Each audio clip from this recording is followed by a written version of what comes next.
இன்று மாலை 5 மணிக்கே சண்டை நிறுத்தம் அமலுக்கு வந்துவிட்டது என்று 2 தரப்பாலும் அறிவிக்கப்பட்டது. அது 2 தரப்பால அறிவிக்கப்பட்டதை தாண்டி இன்னொரு தரப்பு உலகத்துடைய வல்லரசன அமெரிக்கா அதுக்கு கிரெடிட்டும் எடுத்துக்கொண்டது. எங்களுடைய முயற்சியால தான் வந்தது அப்படின்னு அவர்களுக்கு கிரெடிட் வேற பாகிஸ்தான் கொடுத்தது. ஆனாலும் கூட இந்த சண்டை நிறுத்தம் அமலுக்கு வராத பாட எல்லை பகுதிகளில் பார்க்கின்றோம். எல்ஓசியில் இந்த சண்டைகள் தொடர நேற்று இரவு போலவே பாகிஸ்தான் ட்ரோன்கள் விட இதை உலகத்துக்கு எக்ஸ்போஸ் செய்திருக்கிறது இந்திய வெளிவிவகாரத்துறை செயலாளர் அவர்கள் இந்த சண்டை நிறுத்தத்தை மீறி இருக்கிறார்கள், நாங்கள் அதுக்கு பதிலடி கொடுத்து வருகின்றோம் அப்படின்னு சொல்லியதை நம்ம கேட்கின்றோம். பாகிஸ்தான் இராணுவம் இதை மதிக்கவில்லையா, மதிக்காதா, மதிக்க போவதில்லையாங்கிற கேள்வி எழுந்திருக்கிறது. நம்முடைய கர்னல் ரங்கநாதன் அவர்கள் இணைந்திருக்கிறார். கர்னல், இதை எப்படி பார்க்க? ஹலோ. S kernel. எஸ், நான் பேசுறது கேக்குதுங்களா? நல்லா கேக்குது கர்னல். எஸ், அனைவருக்கும் வணக்கம். இப்போ ஒரு ஜஸ்ட் ஒரு 15 நிமிஷம் முன்னாடி வந்து மிஸ்டர் விக்ரம் மிஸ்ரி ஒரு ஸ்டேட்மெண்ட் கொடுத்திருக்காரு. அந்த ஸ்டேட்மெண்ட் வந்து ரொம்ப இம்பார்ட்டன்ட் நம்ம பார்க்கணும். ஏன் அது இம்பார்ட்டன்ட் அப்படின்னு பாத்தீங்கன்னா, அந்த ஸ்டேட்மெண்ட்ல இப்போ கூட நான் இன்னைக்கு 3வது நாளா தொடர்ச்சியா அவங்கள்ட்ட சொல்ற மாதிரி ப்ரொவோகேஷன் எங்கேயுமே இல்லை. அதாவது இன்னும் சண்டை வேணும், நீங்க ஒரு யூஎஸ் நெகோசியேட் பண்ண ஒரு சீஸ்ஃபயரை வந்து இன்னைக்கு திருப்பி பாகிஸ்தான் 90 மினிட்ஸ் தான், மத்தியானம் ஆச்சு, திரும்பி ஒரு 1.5-2 மணி நேரத்துக்குள்ள வந்து அதை அவங்க மதிக்கல. அப்படின்னும் போது அதை நம்ம கொஞ்சம் கூர்வா கவனிக்கணும். நிறைய ப்ரொபகண்டா இருக்கு. அதாவது சைனா வந்து supported Pakistan for it's territorial integrity அப்படின்னு ஒரு ஸ்டேட்மெண்ட் இருக்கு. ஆனா அது வந்து இன்னைக்கு வந்தது இல்ல, அதுவும் ஒரு வதந்தி தான். இன்னைக்கு மதியமோ இல்ல சாயங்காலமோ வந்து சைனா அதை சொல்லல, ரைட்? அதுவும் ஒரு வதந்தியான ஒரு ஸ்டேட்மெண்ட் தான். அதே போல வந்து நம்ம national security advisor Mr Ajit Doval வந்து சைனா கூட வாங்கியோட பேசுதா இருக்கிற ஸ்டேட்மெண்ட்டுமே வந்து ஒரு விதமான ப்ரொபகண்டா தான், ரைட்? எல்லாத்தையும் நம்ம இந்த சைனாவோட ஸ்டேட்மெண்ட், ஐ மீன் பாகிஸ்தானா கொடுக்குற சைனாவோட ஸ்டேட்மெண்ட் அண்ட் பாகிஸ்தானா கொடுக்குற வந்து என்எஸ்ஏ பேசின ஸ்டேட்மெண்ட், அதை தாண்டி வந்து ஒரு 2 to 2.5 hours வந்து அமெரிக்கா வந்து மிஸ்டர் ட்ரம்ப் நான் தான் அவளை வந்து மத்தியஸ்தம் பண்ணிருக்கேன், அதனால வந்து 2 நாடும் வந்து இப்ப அமைதியா இருக்கணும் அப்படின்னு ஒரு அந்த ஸ்டேட்மெண்ட் நீங்க படிச்சாலே உங்களுக்கு புரியும் அதோட டோன் என்ன, அவர் எந்த விதமான ஒரு குரல்ல பேசியிருக்காரு அப்படின்றத. அதையும் தாண்டி நீங்க பாத்தீங்கன்னா நம்ம இன்னுமே ஒரு பொறுப்பான ஒரு நாடா வந்து அமைதி காத்திருக்கோம். இப்போ மிஸ்டர் விக்ரம் மிஸ்ரி சொன்ன ஸ்டேட்மெண்ட்டை நீங்க பூர்வா பாத்தீங்க அப்படின்னா எந்த விதமான ப்ரொவோகேஷனும் கிடையாது. we are only telling Pakistan, அவங்க கிட்ட நம்ம என்ன சொல்றோம்னா, சீஸ்ஃபயர் அக்ரிமெண்ட் நீங்க வந்தீங்க, டிஜிஎம்ஓ லெவல்ல மத்தியானம் பேசியிருக்கோம், அதை தாண்டி நீங்க இதை பண்றீங்க. நம்ம இந்த உலகத்துக்கு வந்து பாகிஸ்தான் எப்படி வந்து ஒரு ரோக் ஸ்டேட், அவங்க வந்து எப்பவுமே வந்து இந்தியாவோட அழிவை ஒண்டிதான் வந்து எதிர்நோக்கி வந்து பயணம் பண்ணிட்டு இருக்காங்க அப்படின்றதுக்கு இது அடுத்த ஒரு நல்ல உதாரணம். இந்த மாதிரி உதாரணங்கள் முன்னாடி இருந்துச்சா அப்படின்னா நிறைய இருந்துச்சு. இந்த மாதிரி உதாரணங்கள் திரும்பி வரணுமா, நம்ம கேள்வி அங்கதான். இதுக்கு முன்னாடி இருந்துச்சான்னு பாத்தீங்கன்னா நிறைய இருக்கு. நான் உங்களுக்கு கணக்கெடுத்து கொடுக்கலாம். ஊரிக்கு அப்புறம் நடந்தது, புல்வாமாக்கு அப்புறம் நடந்தது, நிறைய கணக்கெடுத்து உங்களுக்கு இப்போ ரீசெண்ட், அதாவது நான் 1970, ஐ மீன் 89, 88, 90 எப்போ வந்து காஷ்மீர் பண்டிட்டுகளை வந்து அங்கிருந்து வெளில அமிச்சாங்களோ அங்கிருந்து நான் ஸ்டார்ட் பண்ண ஆசைப்படவே இல்லை. இப்போ கடைசி 4-5-6 வருஷ காலங்கள்ல பாகிஸ்தான் இருந்திருக்க விதத்தை அதுல இருந்தே நம்ம வந்து நிறைய ஸ்டாட்டிஸ்டிக்ஸ் கொடுக்கலாம். அப்படி இருக்கக்கூடிய இந்த சூழ்நிலை வந்து இன்னுமே மெஷர்டு, கணக்கான வார்த்தைகள், அவசியம் இல்லாம எந்த சொல்லும் அந்த ஸ்டேட்மெண்ட்ல கிடையாது. இப்பயும் நம்ம வந்துட்டு we are telling the entire world, இந்த உலகத்துக்கு என்ன சொல்றோம் அப்படின்னா, பாருங்கப்பா, நாங்க தான் இன்னும் பாகுபலி.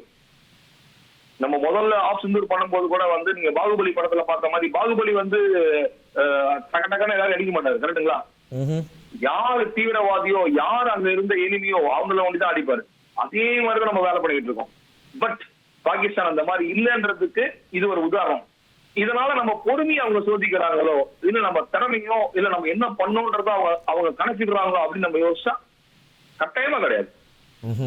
நம்ம பொறுமையை அவங்க சோதிக்கணுமோ இல்ல நம்ம திறமையை அவங்க வந்து கணக்கிடணுமோன்றது இல்லவே இல்லை. ஏன் அப்படின்னா அவங்களுக்கு நல்லாவே தெரியும் நம்மளோட திறமையும் பொறுமையும் மிகப்பெரியது.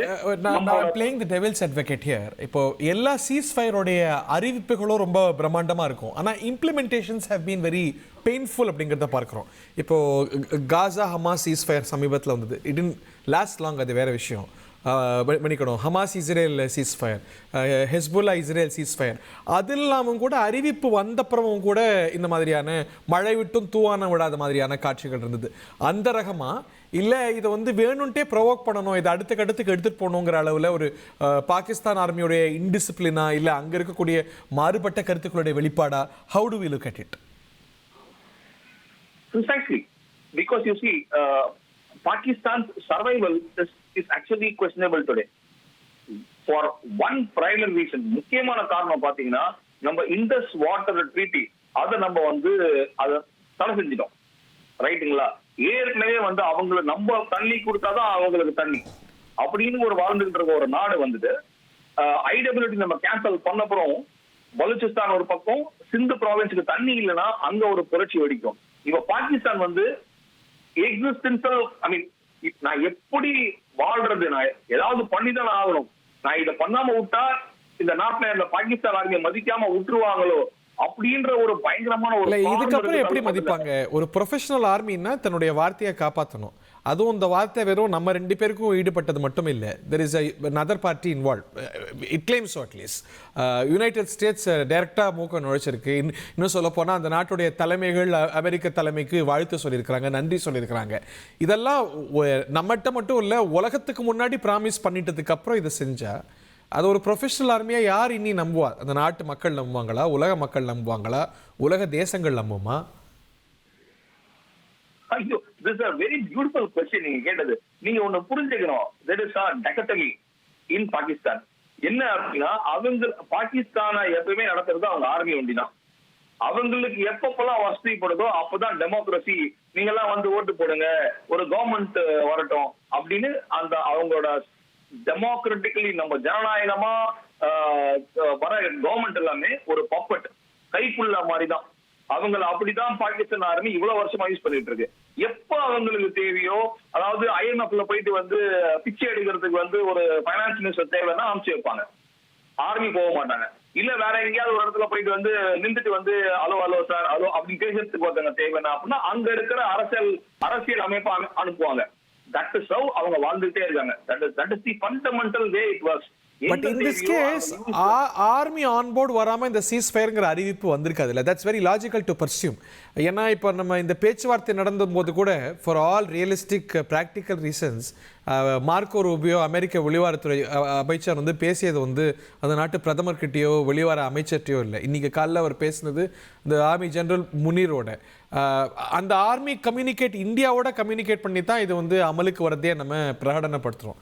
அமெரிக்க அதிபரும் கூட பிரகடனப்படுத்துகிறார். So they have gotten on board. So while they have gotten on board, இன்னைக்கு why would they do this? Pakistan knows how to, அதாவது ஒரே சமயத்துல 2 படகுல வந்து பயணிக்க முடியும் அப்படின்னு ஒரு திறமை இருந்துச்சுன்னா அது பாகிஸ்தானோட மிகப்பெரிய திறமை. நீங்க மத்தியம் you see the general Munir speaks right with the Mr. Marco.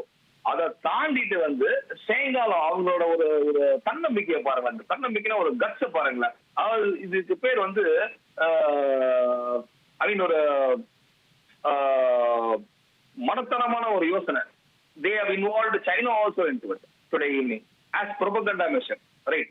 அவங்களுக்கு என்னன்னா அப்படின்னா, அவங்க இந்த ஜியோ பாலிட்டிக்கல் கால்குலஸ் நல்லா புரிஞ்சு வச்சிருப்பாங்க எப்பயுமே. ஏன்னா யாருக்கிட்ட அவங்களால ஏதாவது பண்ண முடியும்ன்ற திறமை இல்லாதவங்க என்ன பண்ணுவாங்க அப்படின்னா, மற்றவங்களை எப்படி ஏமாத்தி வாழ்றதுன்றத சூப்பரா கத்து வச்சிருப்பாங்க.